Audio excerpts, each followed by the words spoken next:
Mucho hemos hablado acerca del texto y del contexto, y hemos hecho énfasis acerca de que para entender mejor las Sagradas Escrituras siempre debemos de recurrir al contexto cercano primeramente. Si nosotros asimilamos lo que es el contexto de lo que estamos leyendo, nosotros podemos ver la idea completa o al menos más amplia, y eso nos ayuda a entender mejor lo que tenemos problemas para entender. No sé si me expliqué.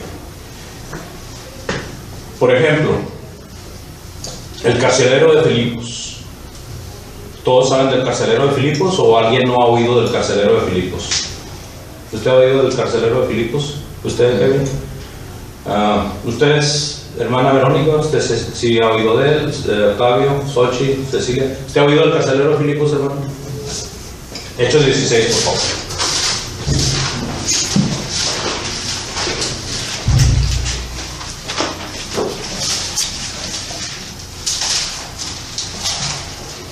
Hechos capítulo 16.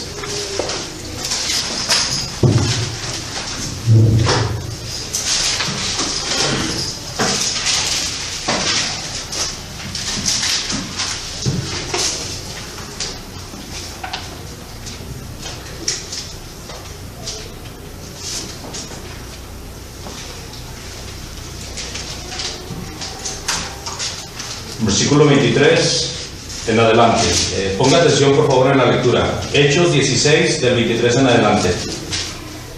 Está hablando de los hombres de Dios, en este caso Pablo y Silas. Dice el versículo 23: después de haberles azotado mucho, los echaron en la cárcel, mandando al carcelero que los guardase con seguridad, el cual, recibido este mandato, los metió en el calabozo de más adentro y les aseguró los pies en el cepo.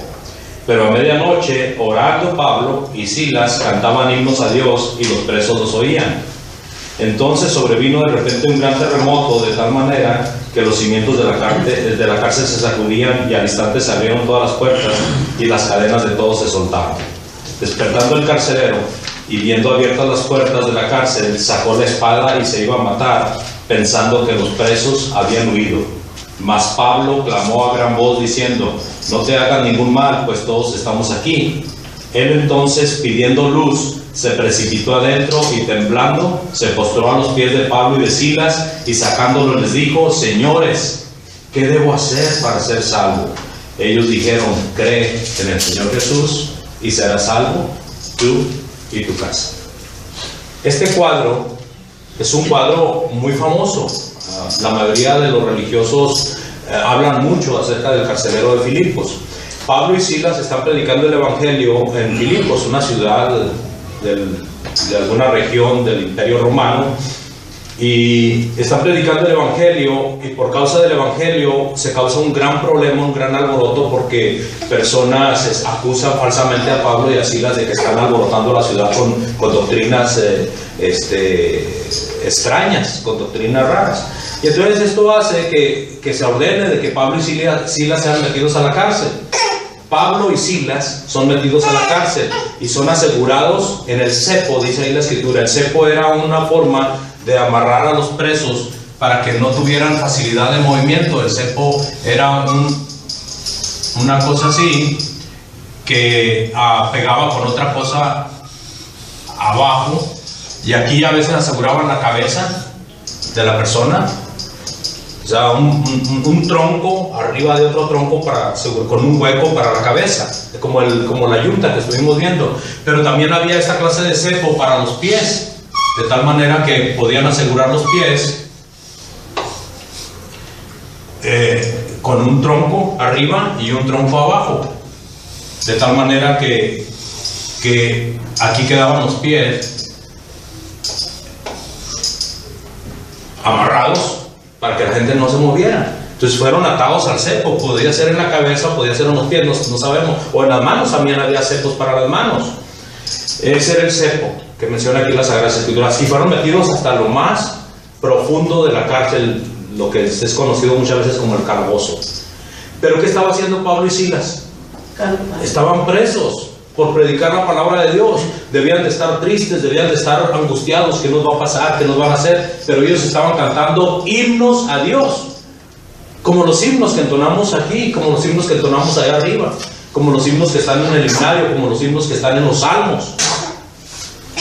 Estaban cantando himnos a Dios y los presos los oían. Fíjese la importancia de estar haciendo algo, sea bueno o sea malo, que los demás oyen, los demás se dan cuenta. Y aquí Lucas, que es el escritor del libro de los Hechos, de una manera muy sabia dice, y los presos los oían, para que nosotros nos enteremos de que cuando estamos haciendo algo que Dios nos dice que hagamos, los demás también son influenciados por él. Ahora, ¿qué pasó? Hubo un milagro ahí. Se sacudió ahí el asunto, se abrieron las rejas, se rompieron las cadenas de los presos. ¿Y qué estaba haciendo el carcelero? ¿Qué estaba haciendo? ¿Qué hace un velador? Dormido. Estaba dormido. El que trabaja de noche de velador se duerme. Es difícil, puede andar despierto los primeros días, pero va a llegar un momento en que la rutina lo va a cansar y se va a dormir. El carcelero que estaba encomendado para cuidar a los presos estaba dormido. Y cuando él despierta por el ruido que se hizo, ve las rejas abiertas y las cadenas rotas. Él pensó, ya se me fueron todos los presos. Y un carcelero, por un preso que se le escapara, lo mataban. Lo mataban, esa era la ley romana. Si a un carcelero se le escapaba un preso, lo mataban. Esa era la ley romana. ¿Qué iba a hacer el carcelero cuando vio que estaban abiertas las rejas? Se iba a quitar la vida él mismo, se iba a matar, porque él veía oscuro adentro de la cárcel, no veía a nadie. Pero la voz de Pablo se escuchó diciéndole, no te hagas ningún daño, todos estamos aquí. Y entonces él mandó pedir luz y se metió y vio que todos estaban ahí, ni un preso se había escapado. Y cuando él se dio cuenta de esto, dice, le cayó de rodillas y le dice a Pablo y a Silas, ¿qué debo hacer para ser sabio? Y la respuesta de ellos fue, cree en el Señor Jesús y serás salvo toda y tu casa. Texto, cree en el Señor Jesús y sé salvo tú y tu casa. Ese es el texto en discusión. Para muchos este texto indica que la persona solamente debe de creer y ya es salvo. Usted puede creer en su casa, puede creer por un mensaje que oyó en la televisión, puede creer, usted nada más con creer ya es algo, no necesita hacer nada más. Esa es la doctrina en muchas de nuestras religiones modernas. Esa es la doctrina que enseñan muchos de nuestros amigos religiosos. Esa es una doctrina que muchos abrazan porque es muy fácil. Nada más creer, no tengo que hacer nada. No tengo que ir a la iglesia, no tengo que cantar, no tengo que ofrendar, no tengo que hacer nada, solamente debo creer en Jesucristo y soy salvo. Eso es lo que enseñan muchos. Ese es el texto en controversia, hermanos. Para saber la verdad acerca de este texto, tenemos que analizar el contexto. ¿Ok? ¿Cuál es el contexto? ¿Cuál es el contexto? El contexto es entender todo el pensamiento, todo lo que les platiqué ahorita de cómo Pablo y Silas fueron metidos a la cárcel, cómo el carcelero se iba a quitar la vida pensando que todos se le habían escapado, y luego lo que sigue. Después de que le dijeron creer en el Señor Jesús y serás salvo tú y tu casa, ¿qué más siguió? ¿Qué más siguió? Eso es lo que ignoran nuestros amigos religiosos. Eso es lo que no quieren leer nuestros amigos religiosos, porque a ellos no les conviene lo que sigue. Eso lo ignoran ellos, ignoran el contexto. Ignoran el contexto. Note lo que dice enseguida, por favor. Versículo 31. Ellos le dijeron creer en el Señor Jesucristo y serás salvo tú y tu casa. Y luego el versículo 32, ¿qué dice, hermana Verónica? Versículo 32. Y le hablaron la palabra del Señor a él y a todos los que estaban en su casa. Versículo 33, Cecilia. Y él tomándolos en aquella misma hora de la noche, les lavó las heridas y enseguida se bautizó él con todos los suyos. ¿Qué? Hermano, ¿qué? Pues no que nomás creer. Dice que le hablaron la palabra de Dios. ¿Cómo iba a creer en alguien que no conocía? ¿En qué tenía que creer el carcelero de Filipos? ¿En qué tenía que creer? Cuando le dicen, cree en el Señor Jesús y serás salvo tú y tu casa, ¿en qué tenía que creer el carcelero? La palabra de Dios. Cree en Jesús. Tenía que creer en Jesús. ¿Creía en Jesús el carcelero? ¿Creía en Jesús antes? No, ni siquiera conocía a Jesús. Él era romano, él era idólatra, él era pagano. No conocía a Jesús. Entonces cuando le dicen, cree en el Señor Jesús y serás salvo tú y tu casa, lógicamente la lógica nos enseña que tenía que hablarle de quién, hermano. ¿De quién tenía que hablarle? ¿Perdón? De Jesús. Tenían que hablarle de Jesús. Así de que después de que le hablaron, ¿qué pasó con él? Se arrepintió, ¿verdad?, de haber golpeado a estos hombres, les curó sus heridas o les puso algo para que se sintieran alivio. Enseguida se bautizó. ¿Quién le dijo que se bautizara? Ellos. ¿En dónde? Ellos le dijeron que se bautizara, pero ¿dónde dijeron que? ¿En alguna parte lee usted que le dijeron bautízate? No, pero tenemos jueces para concluir que hablaron de la palabra. También con eso se viene el bautismo arrepentimiento. En la palabra que le hablaron, ahí estaba involucrado el bautismo para perdón de pecados. ¿Sí se entendió eso? Texto, cree en el Señor Jesús y serás salvo tú y tu casa. Contexto, le hablaron la palabra de Dios, se bautizó él y su casa. Eso lo ignoran nuestros amigos religiosos, no lo quieren saber. Ellos dicen, eso no, es que ahí nada más dicen que cree y es suficiente. Es que ustedes a fuerza quieren que uno se bautice. No, es que ahí dice. Y en todos los casos de conversión es igual, hermano. En todos los casos de conversión terminan en el bautismo. No hay conversión sin el bautismo. Este es el contexto. Lo quise poner en un caso tan claro como esto, que nosotros lo hemos entendido y lo hemos practicado, de que hemos creído en el Señor Jesús y nos hemos bautizado para perdón de nuestros pecados. Por eso quise que viéramos esto como ejemplo de texto y contexto. Siempre hacemos énfasis, para que usted entienda la palabra de Dios, tiene que leer el texto y el contexto. Porque muchas veces nos encontramos en pasajes difíciles o en palabras difíciles y queremos entenderlas sin salir de allí. Tenemos que ver lo que está adelante y atrás para entenderlo. Texto y contexto, hermanos. Para entender mejor tenemos que leer texto y contexto. Cuando uno está aprendiendo inglés o cualquier otro idioma, si uno quiere estudiar, si uno quiere aprender palabra por palabra, está bien, es un método. Pero a la hora de que le están hablando, usted tiene que captar la idea general. No está entendiendo cada palabra, pero al menos ya entendió todo el pensamiento. Ese es el texto y el contexto. ¿Sí? Para un traductor, por ejemplo, no se agarra traduciendo palabra por palabra. Un traductor le lee el argumento, le lee la frase y luego ya la traduce. ¿Ok? Porque sabemos que en inglés y en español no se ponen en el mismo orden las palabras, se ponen en diferente orden las palabras. Entonces, tenemos que tener la idea de todo para poder entender lo que tenemos problemas para entender. ¿Ok? ¿Por qué estoy hablando del contexto? Porque ya que hemos hecho tanto énfasis del contexto cercano, que aquí lo vimos, enseguida del texto está el contexto cercano. Déjenme decirle que para entender mejor el libro de Apocalipsis tenemos que aprender muchas veces también contextos lejanos. Contextos lejanos. Este es contexto cercano, lo que vimos ahorita. ¿Estamos de acuerdo? Ahora, contexto lejano es que tenemos que ir a otro libro, tenemos que ir a otra historia, pero que hablan de lo mismo. ¿Me entendió? Que también es conocido como pasajes paralelos. Pasajes paralelos.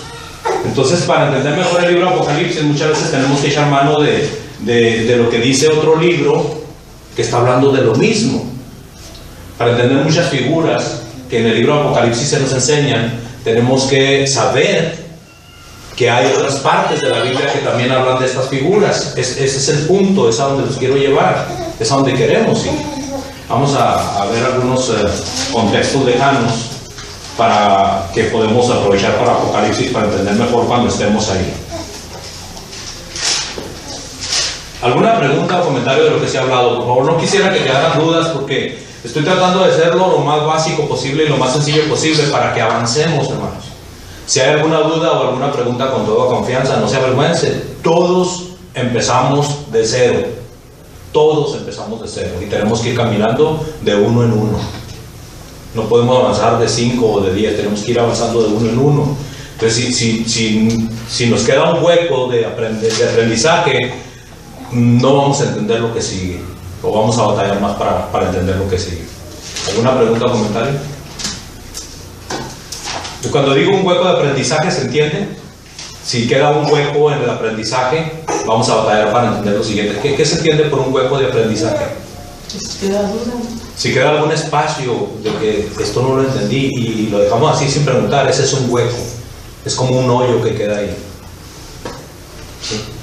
Cuando quedan dudas. Entonces, que no queden dudas de lo que estamos hablando. Estamos en una clase. ¿Está todo bien?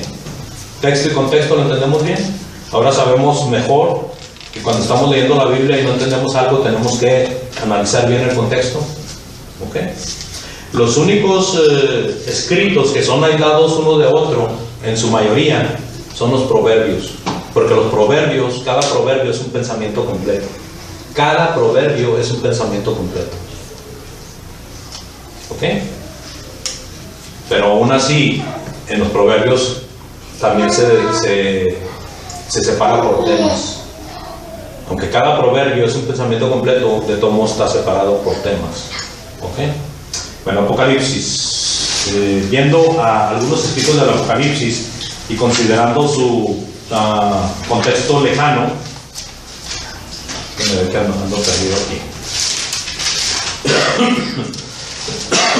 Perdón.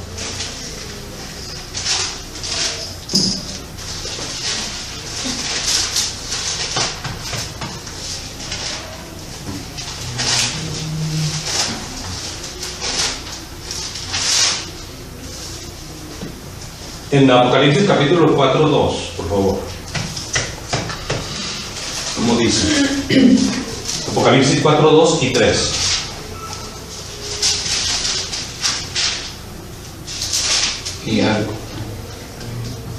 Y al instante yo estaba en el Espíritu, y aquí un trono establecido en el cielo, y en el trono uno sentado, y el aspecto del que estaba sentado era semejante y piedra de jaspe y de cornalina, y había alrededor del trono un arco iris semejante en aspecto a la esmeralda. Si yo le preguntara a ustedes qué entendimos de estos versículos, ¿me podrían dar una respuesta? Difícil, ¿no?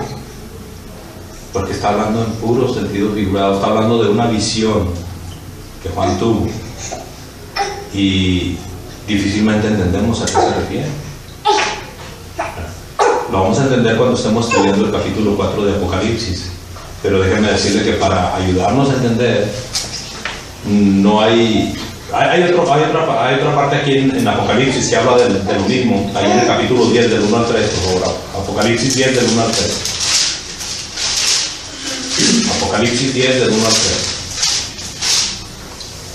Y vi a otro ángel poderoso que descendía del cielo, envuelto en una leía arco, y estaba sobre su cabeza, y su rostro era como el sol, y sus pies como columnas de fuego. El arcoíris, ¿verdad? Aquí del capítulo 4 nos fuimos hasta el capítulo 10, porque hay una figura semejante a la del capítulo 4. Cuando no entendemos una parte, aunque leamos toda la idea, podemos ir a otra parte donde habla más o menos de lo mismo. Ahora, en estas escrituras, la referencia es acerca del arco iris que está alrededor del trono de Dios.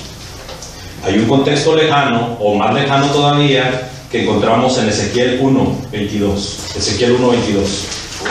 Ezequiel está atrás de los evangelios, cerca del libro de Daniel.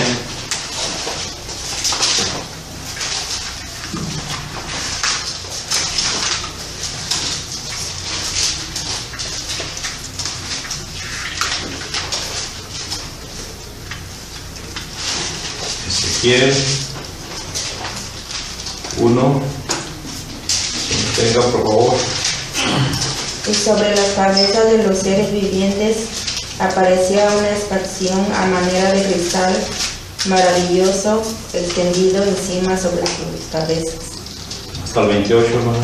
Y debajo de la expansión las alas de ellos estaban derechas, extendiéndose la una hacia la otra, y cada uno tenía 2 alas que cubrían su cuerpo. Y oí el sonido de sus alas cuando andaban, como sonido de muchas aguas, como la voz del Omnipotente, como ruido de muchedumbre, como el ruido de un ejército. Cuando se paraban, bajaban sus alas, y cuando se paraban y bajaban sus alas, se oía una voz de arriba de la expansión que había sobre sus cabezas, y sobre la expansión que había sobre sus cabezas se veía la figura de un trono que parecía de piedra de zafiro, y sobre la figura del trono había una semejanza que parecía de hombre sentado sobre él. Y vi apariencia como de bronce refulgente, como apariencia de fuego dentro de ella y alrededor, desde el aspecto de sus lomos para arriba y desde su lomo para abajo, y vi que parecía como fuego y que tenía resplandor alrededor, como parece el arco iris que está en las nubes el día que llueve. Así era el parecer del resplandor alrededor. Esta fue la visión de la semejanza de la gloria de Jehová. Y cuando yo la vi, me postré sobre mi rostro y oí la voz de uno que hablaba. Se fija, esta visión que vimos en Apocalipsis 4 y después en Apocalipsis 10, ya la habían visto más de 700 años antes. Ezequiel había tenido una visión semejante.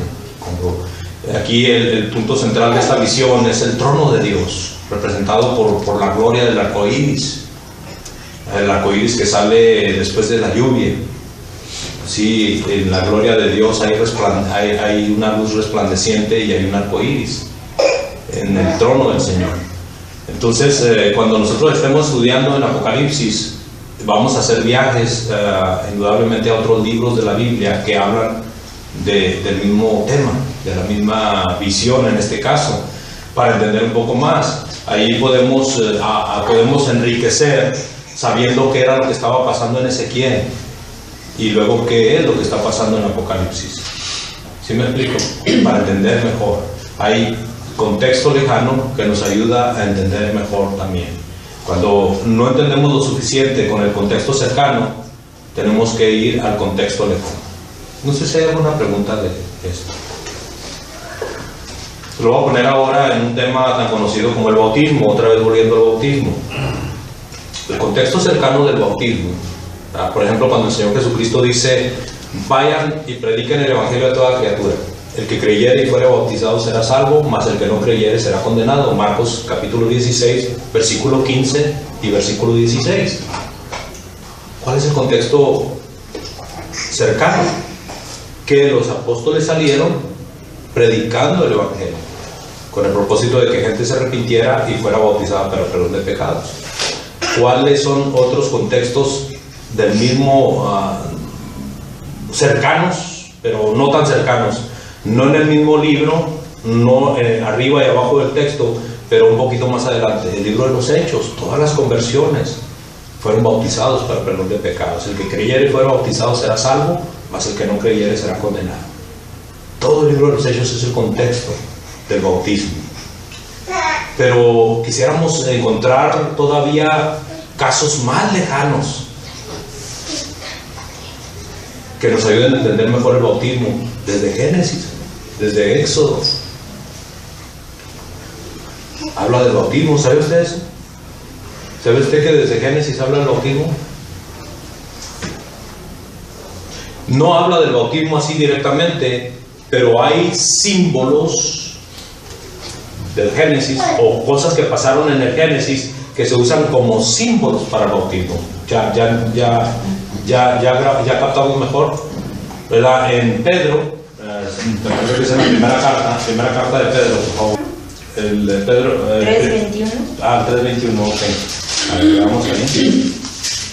Sí, eso es. Gracias, hermano.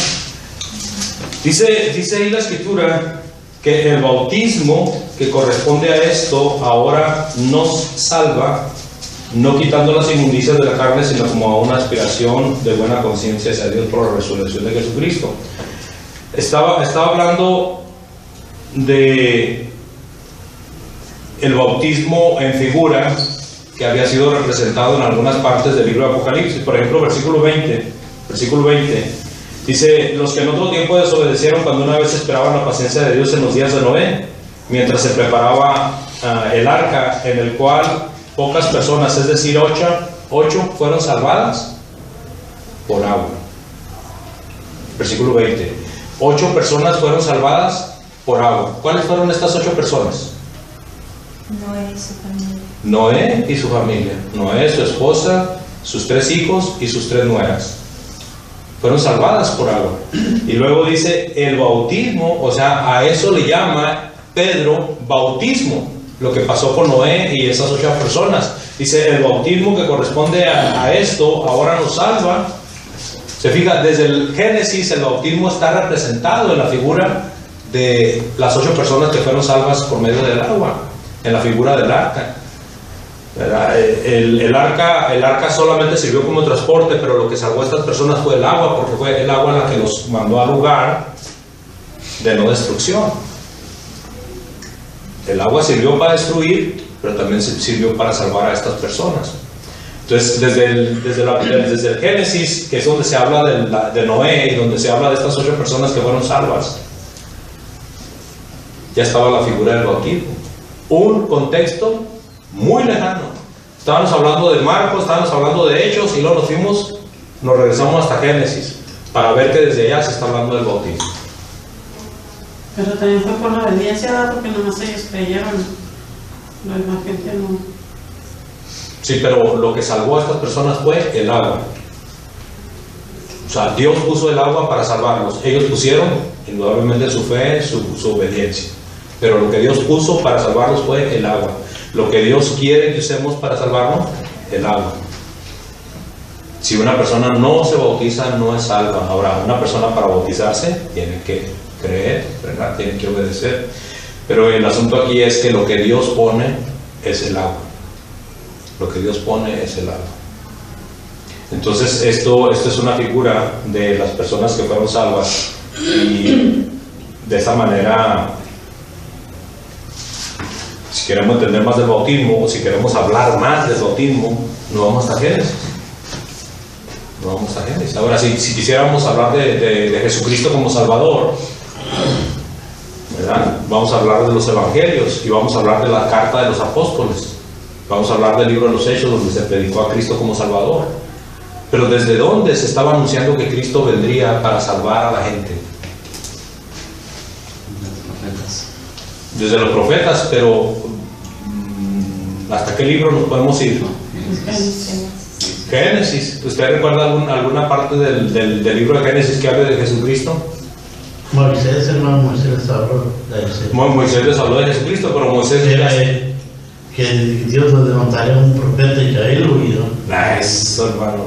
Pero ya cuando ubicamos a Moisés, ya estamos en el libro de Éxodo. En el libro de Génesis no habla de Moisés. En el jardín. ¿Mande? En el jardín. En el jardín. Un libro así, pero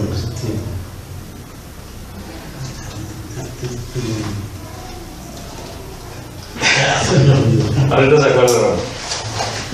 Génesis 3:15, por favor.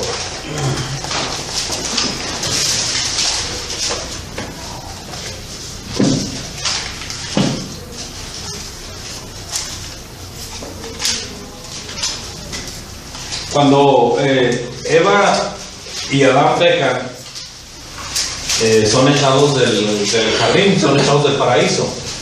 Y el Señor Dios, ¿verdad?, está diciéndoles todo lo que van a padecer y lo que va a pasar, lo que va a pasar por haber ellos desobedecido. La tierra empezó a envejecerse y ellos ya estaban destinados a morir, siendo que mientras estuvieran en el paraíso y fueran obedientes a Dios, no iban a morir nunca. Pero como desobedecieron, entonces ya quedan destinados a una muerte. Mueren espiritualmente inmediatamente y luego van a morir físicamente, van a envejecer. Antes no envejecían. Cuando el hombre estaba fiel con Dios, no había envejecimiento en ninguna parte, ni en el hombre ni en las cosas. Las cosas seguían así como estaban, como Dios las había creado. Pero en el momento en que desobedecen a Dios, todo empieza a envejecer, todo empieza a deteriorarse. Entonces ya como una profecía de esperanza, iba a decir esperanzadora, pero no me sale la palabra. Entonces, como una profecía de esperanza, en Génesis 3:15 le dice Dios a la mujer: y pondré enemistad entre ti y la mujer. Le dice, esto le está diciendo a la serpiente. ¿Acuerdan que la serpiente fue la que aconsejó a Eva de que comiera del fruto del árbol? La serpiente estaba siendo usada por Satanás. Entonces Dios le dijo a la serpiente: y pondré enemistad entre ti y la mujer. O sea, la serpiente y la mujer iban a ser acérrimas enemigas, y entre tu simiente y la simiente de ella iba a poner enemistad en los descendientes de la serpiente y en los descendientes de la mujer. Esta te herirá en la cabeza y tú le herirás en el calcañar. Una profecía. La simiente de la mujer que iba a herir a la serpiente, a Satanás. ¿Quién fue? La simiente que hirió a Satanás, ¿quién fue? Jesucristo. El único que pudo herir a Satanás fue Jesucristo. La simiente de la mujer. ¿Sabe lo que significa simiente? ¿Qué significa simiente? Descendencia, pero simiente viene de una palabra del campo, de semilla. Simiente es semilla. De la semilla de la mujer, o sea, de la descendencia de la mujer, iba a venir quien aplastaría la cabeza de la serpiente. Tú le herirás en la cabeza y ella te herirá en el calcañar. ¿Quién mordió el talón de Jesús? ¿O quién quiso levantarse sobre Jesús? El diablo, por medio de sus enemigos. Por ejemplo, cuando Judas fue y besó a Jesús, ¿qué hizo Judas? Levantó sus talones para darle un beso a Jesús. Dice la palabra de Dios esto. Cuando Jesús muere en la cruz, Satanás es herido de una herida mortal. Ahí está Jesús aplastándole la cabeza a la serpiente. Eso es lo que indica esta profecía. Entonces, muchas veces nosotros, para entender más acerca de esto y profundizar acerca de ello, tenemos que ir a contextos lejanos. Esta es la idea y este es el punto de esta noche. Si entendemos el contexto cercano, ahora debemos de saber que hay un contexto lejano para ampliar el tema o para entender mejor el tema. No sé si hay alguna pregunta o comentario. Hay muchos pasajes de la Biblia que hablan apocalípticamente. El pasaje que leímos de Ezequiel acerca del arco iris y la luz resplandeciente y del brillo y todas estas cosas que menciona acerca de Dios y su trono. Pero también está el Salmo. El Salmo habla de un nuevo cántico, y nosotros hemos leído en Apocalipsis acerca de un nuevo canto. No voy a citar ahorita los versículos porque ya casi estamos por terminar, pero para la siguiente semana nos vamos seguido con algunos versículos que hablan de eventos que se mencionan en Apocalipsis y que no están en el libro de Apocalipsis. ¿Preguntas? ¿Comentarios? Contexto cercano, contexto lejano. Cosas de Apocalipsis que hablan en otros libros. Figuras apocalípticas en otros libros. Es nuestro tema. Dios les bendiga, gracias por su atención. Vamos a orar y no se nos olvide pedir por los enfermos, por nuestro hermano Hans, su esposa, los hermanos Connor, la hermana Coxie, la hermana Snow, ¿Qué más se me olvida? No, La señora Lupe está enferma por el diabetes, está hospitalizada. Y les pido también por las almas que escuchan el Evangelio, para que sean humildes y acepten las condiciones de Dios para ser salvos.